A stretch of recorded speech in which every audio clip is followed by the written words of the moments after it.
معلوم نہیں کتنے لوگ جاں بحق ہوئے. جو پی ٹی آئی کا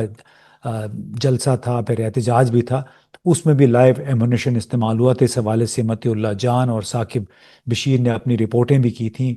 انسٹیٹیوٹ آف میڈیکل سائنسز سے، اور اس بہرحال بہت ساری خبریں دبا دی گئی تھیں. اب بنگلہ دیش میں جو ہوا ہے کہ جو 5 کیسز کرپشن کے تھے، اس میں موجودہ جو انٹرم انتظامیہ ہے جس کی قیادت ڈاکٹر محمد یونس کر رہے ہیں، انہوں نے عدالتوں کے ذریعے شیخ حسینہ کے تقریباً کچھ 57 کروڑ ٹکے کے اثاثے منجمد کر دیے ہیں. اور بالواسطہ یا براہ راست شیخ حسینہ کے یہ جان پہچان کے قریبی لوگ ہیں، اس میں فیملی بھی شامل ہے، اور مبینہ طور پہ کوئی 10 بڑے کاروباری گروہ ہیں جو کہ جن کا تعلق شیخ حسینہ کے خاندان سے ہے، اور ان کے کوئی 57 کروڑ کے اثاثے منجمد کیے گئے ہیں.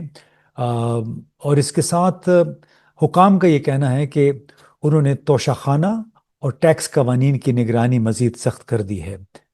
کیونکہ ان کا یہ کہنا ہے کہ شیخ حسینہ نے اپنے دور حکومت میں ملنے والے متعدد تحائف ریاستی خزانے یعنی توشہ خانے میں جمع نہیں کرائے. تو آپ کو یاد ہوگا پاکستان میں بھی ایک توشہ خانہ کا کیس تھا جس میں کوئی شیخ عمر صاحب ایک انتہائی مشکوک شخصیت کے صاحب ہیں، جن کو تو ماشاءاللہ 2 دفعہ پاکستان کے اعزازات بھی مل چکے ہیں. انہوں نے کوئی رپورٹ جمع کرائی اس کی بنیاد پہ کہ جو توشہ خانہ میں کوئی گھڑیاں تھیں جن کی قیمت عمران خان نے ادا کر دی تھی، ان کے اہل خانہ نے باقاعدہ قیمتیں ادا بھی کی، لیکن الزام یہ تھا کہ یہ کم قیمت ادا کی گئی. تو ویسے ہی میرا یہ خیال تھا کہ توشہ خانہ اینٹی کرپشن کمیشن جو ہے بنگلہ دیش کا، نیشنل اکاؤنٹیبلٹی بیورو پاکستان کا، کافی ساری اس میں مماثلتیں پائی جاتی ہیں کہ کس طرح جب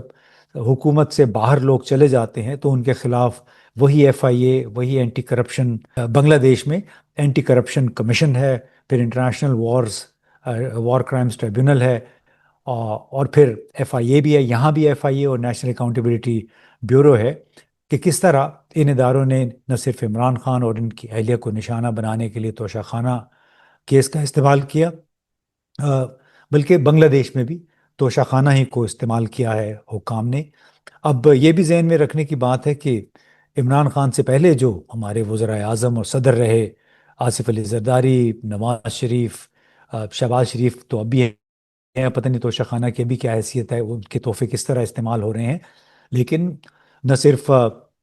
وہ سابقہ وزراء اعظم نے بلکہ ان کے جو اہل خانہ تھے، ان کے ساتھ جو سول اور ملٹری آفیسرز کام کرتے تھے، پھر ان کے ساتھ سالہ سال سے جڑے ہوئے صحافی تھے، ان سب نے توشہ خانہ سے بھرپور استفادہ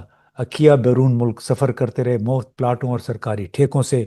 فائدہ اٹھاتے رہے. لیکن یہ لوگ جب حکومت میں آ جاتے ہیں پھر سارے کیس زیرو ہو جاتے ہیں، وہ کرپشن وغیرہ کے قصے سب بھول جاتے ہیں. منی لانڈرنگ جو کہ شہباز شریف کے کیس تھے کوئی 40 ارب کے برابر، کہ کس طرح ٹی ٹیز کے ذریعے ان کے اکاؤنٹس میں پیسے آئے اور گئے. آپ کو معلوم ہے جس وقت ان کی انڈائٹمنٹ ہونی تھی، یعنی چالان عائد ہونا تھا، فرد جرم عائد ہونی تھی، تو اسی دن وہ ان کو وزیر اعظم بنا دیا گیا. پھر سوئس بینک اکاؤنٹ سے لنڈن میں ان کے اثاثے ہیں، اور پیرس میں آصف زرداری صاحب کا ایک بڑا محل تھا. اب بنگلہ دیشی حکام نے سابق وزیر اعظم شیخ حسینہ کے بینک اکاؤنٹ سے 10 کلو سونا بھی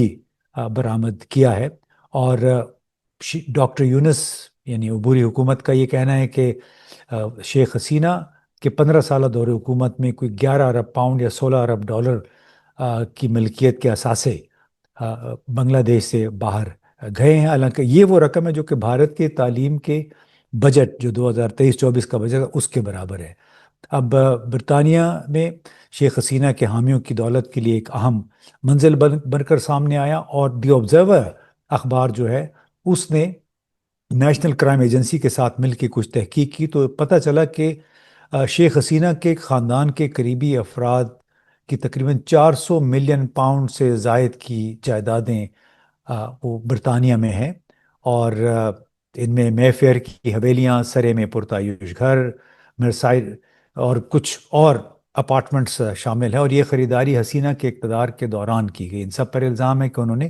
عوام کے خرچ پر ناجائز فائدہ اٹھایا، جسے وہ سیاسی انتقام قرار دے کر مسترد کرتے ہیں. ٹرانسپیرنسی انٹرنیشنل اور دی آبزرور نے نیشنل کرائم ایجنسی کے ساتھ مل کے جو تحقیقات کی اس کے مطابق یہ تمام اثاثے برطانیہ میں جو ہیں، جو شیخ حسینہ اور ان کے ساتھیوں نے خریدے، وہ بنگلہ دیش سے فراہم کی گئی رقوم تھیں۔ اب دی آبزرور اخبار کا یہ کہنا ہے کہ ہم نے جن رقوم کی تفتیش کی ہے،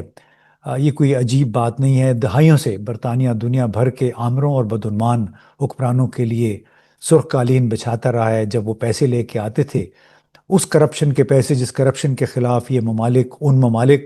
غریب ممالک کے حکمرانوں کو، حکومتوں کو لان تان کرتے رہتے ہیں، لیکن وہ پیسہ جب یہ لندن میں ان ملکوں میں پہنچتا ہے تو چونکہ وہ انویسٹ ہوتا ہے ان ملکوں کی معیشت میں، لہٰذا اس وقت کچھ نہیں پوچھا جاتا۔ تو یہی دی آبزرور نے اپنے پھر کالم میں لکھا، یہ جون کا ایک آرٹیکل تھا، کہ ہم نے ہمیشہ آمروں اور بدعنوان حکمرانوں کے لیے سرخ قالین بچھایا، کیونکہ وہ دولت ساتھ لے کے آتے ہیں۔ اور